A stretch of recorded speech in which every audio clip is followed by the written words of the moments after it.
মা, আমি তো যেমন ডিউটিতে যাই সেরকমই ডিউটিতে গেছিলাম, কিন্তু আমি তো জানতাম না যে আজই হবে আমার শেষ দিন।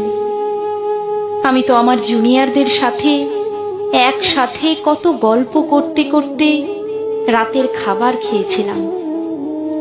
জানো মা, অনলাইন থেকে অর্ডার করে আনিয়েছিলাম আমার প্রিয় খাবারটা, ওটাই আজ খেয়েছিলাম। তখনও যদি একটু বুঝতে পারতাম এটাই শেষ খাওয়া, এটাই শেষ গল্প।